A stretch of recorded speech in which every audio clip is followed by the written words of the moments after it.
Stop dari perilaku. Satu contoh begini, misalkan penjudi, wes yang tobat, artinya stop. Itu kalau diilustrasikan melalui penjudi ya.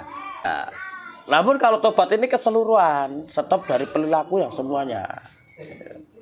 Di agama maupun di ajaran apapun yang dibilang tobat itu sebenarnya stop dari kelakuan.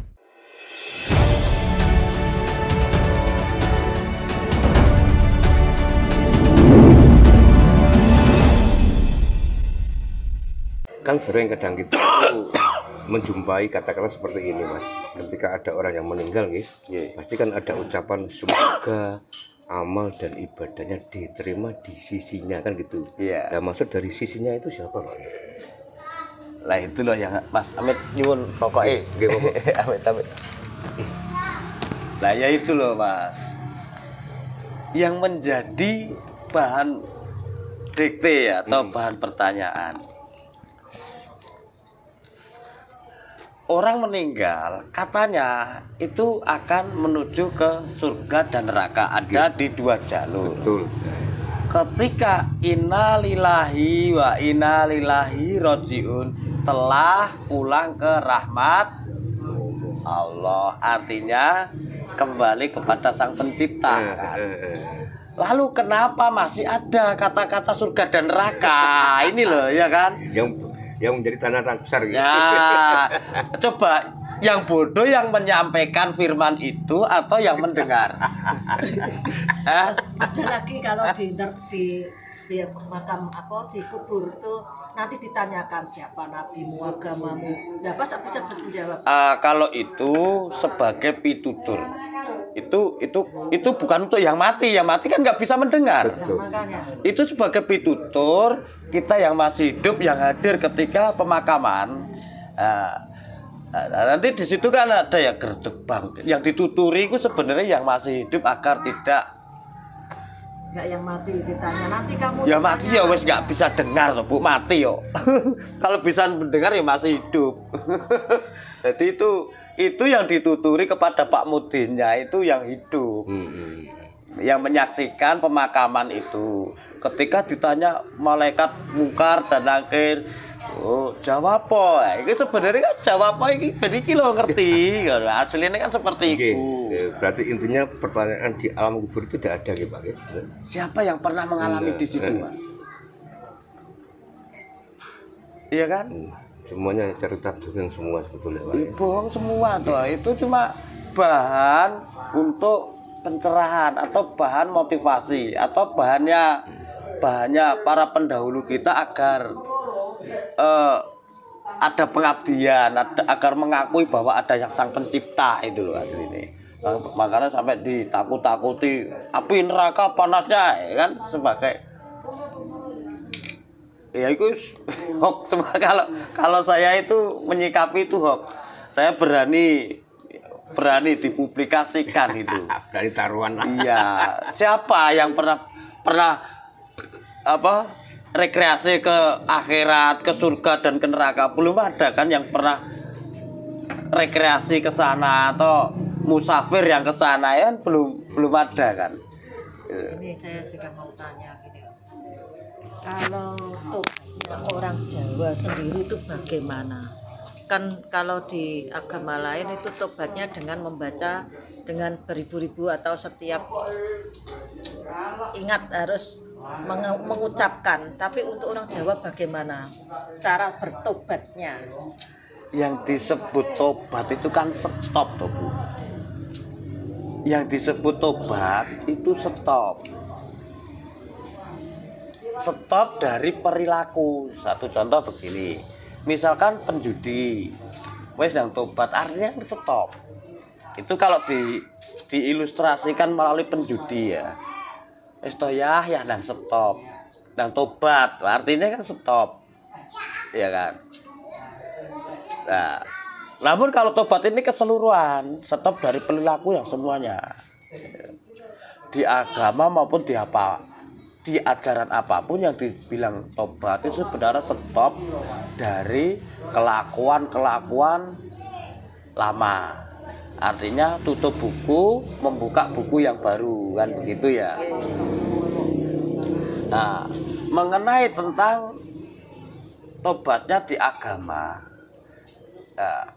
mungkin bahan yang terbaik kalau sudah dikenalkan dengan katakan sholat atau ke gereja atau ke kelenteng, ke kuil, mungkin akan kesadarnya akan terarah di situ. Sebenarnya itu bahan pengalihan. Itu bahan pengalihan. Kalau di sini terus kan nggak berbuat seperti yang dulu gitu.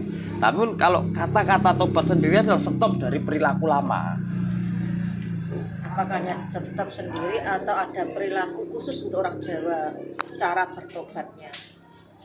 Atau kegiatan-kegiatan khusus untuk maksudnya ritual, untuk pertobatan nah, itu kalau kita ya kalau ritualnya, kalau kita sudah menggali kepada ritualnya kan sama dengan tobatnya yang ada di agama.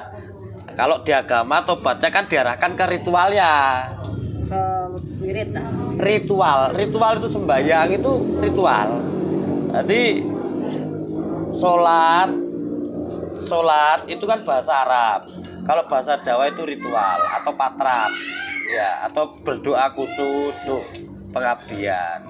Nah, kalau rentetannya bertobat itu stop dari perilaku. Nah, setelah stop dari perilaku maka kita mengabdikan diri. Ya. Sholat itu mengabdikan diri, patrat samadhi juga mengabdikan diri, ke kelenteng mengabdikan diri, ke gereja mengabdikan diri, sama. Atau dengan sembahyang-sembahyang lainnya seperti yang pakai. Apakah hanya sekedar ucapan saja sudah itu tobat? Ya, setiap ajaran itu ada tata cara sendiri, seperti katakan tata cara memanggil sang Tuhannya itu ada tata yang sendiri, seperti di Kristen, kalau di agama saya gambarkan di situ ya, di Kristen, Buddha, Hindu, Islam itu kan ada bahasanya sendiri cara memanggil Tuhannya untuk menyampaikan bahwa aku ini mengabdi kepadamu Gusti, aku sudah stop dari perilaku lama, aku mengabdikan diri kepadamu, kan begitu toh. Saya sudah stop dari perilakuku yang lama, saya ingin mengabdikan khusus kepadamu karena saya sudah rindu kepadamu Gusti. Ya, sebenarnya kalau diungkapkan kan seperti itu, kalau diungkapkan sebagai kata-kata. Di sini pun juga begitu di Wahyu Pancagaib. Namun kalau Wahyu Pancagaib ini kan bukan agama, ini kan hidup. Jadi dia menggunakan menyatukan sedulur papat kalimo pancar itu sendiri yang mengabdikan diri kepada Zat Maha Suci. Kalau di sini loh, kalau di Putra Romo kan begitu. Ini ya, tadi kan orang Jawa itu kan nrimo ing padung. Nah, padahal kita punya keinginan. Apa hanya berarti kalau kita sebagai orang Jawa itu tidak punya keinginan dan hanya mau nrimo tok, tidak ada usaha untuk lebih gitu. Semua manusia itu dititipi keinginan, Bu. Namun keinginan yang bagaimana, kan begitu. Makanya kundalininya ada di kesadaran. Kalau kita sadar apa yang kita ingini, berarti di situ kita akan lebih sadar. Wadahku sakmene, iki pemberiannya, iki titipannya. Jadi gak sampai memikirkan yang dimiliki orang lain. Satu contoh pekerjaan gitu ya. Satu garasi ada dua, katakan ada dua mobil disupiri orang dua. Kalau kita sadar diri, rezekiku, nggak perlu kita mencari muka kepada si majikan, karena takarannya rezeki masing-masing. Nah, keinginan yang bagaimana di situ kan ada dua arah. Dan di sini keinginannya tulus dan di sini keinginannya ingin menguasai kan. Ya soalnya kan orang Jawa itu nerima tok, gak ada usaha. Sebagai sifat itu menerima, ya kan. Sebagai usaha itu tugas. Jadi raga ini tugasnya, kalau raga ini diam di rumah, siapa yang mau ngasih? ya kan, arti daripada menerima kita tetap ketika ada pekerjaan ya dikerjakan, hasilnya ini loh seberapapun harus kita terima, harus kita syukuri. Bukan berarti menerima itu meneng apa dari Gusti. Ono mas ada apa bim salah bim langsung dadi duit, dadi sego, dadi beras, gak ono to Bu. Pasrah pun begitu. Pasrah ini bukan pasrah diam di rumah, enggak.